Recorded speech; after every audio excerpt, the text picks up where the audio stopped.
আবার বহু বিবাহের বাধা দিতে গিয়ে আরেকটা কথা কেউ কেউ বলে, 1400 বছর আগে মানুষের খাদ্য খাওয়ার ছিল নির্ভেজাল, তখনকার মানুষ 4টে বিবিকে সময় দিতে পারছে, সঙ্গ দিতে পারছে। আজকের মানুষের কি সেই যোগ্যতা আর আছে?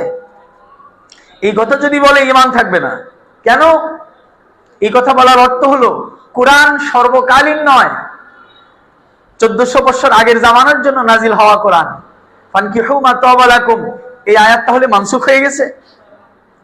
এই আয়াত কি কিয়ামত পর্যন্তের জন্য নয়? কোরআনের বিধানগুলি তো কিয়ামত পর্যন্তের জন্য, 1400 বছর আগের জন্য না। ভিতরে ভিতরে কথার সারমর্ম হলো এটা আজকের বিধান নয়, 1400 বছর আগের বিধান। ঈমান থাকবে না।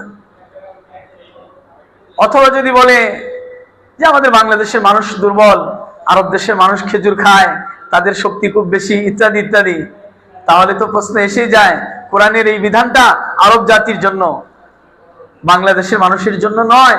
তাহলে কোরআনকে আমি সার্বজনীন মনে করি না। অথচ কোরআন আসছে কিয়ামত পর্যন্তের জন্য, আর কোরআন আসছে বিশ্ববাসীর সকলের হেদায়েতের জন্য। হুদাল্লিন নাস, হুদাল্লিল আরব নয়। কোরআনের কোথাও নাই যে এই কোরআন আরব জাতিকে হেদায়েত দিবে। কোরআন মানব জাতিকে হেদায়েত দিবে। সুতরাং কোরআনের যে কোনো বিধান আরব জাতির জন্য, বাংলাদেশি মানুষের জন্য।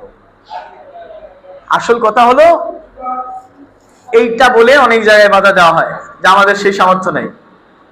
সামর্থ্য না খাটাইলে হয় না।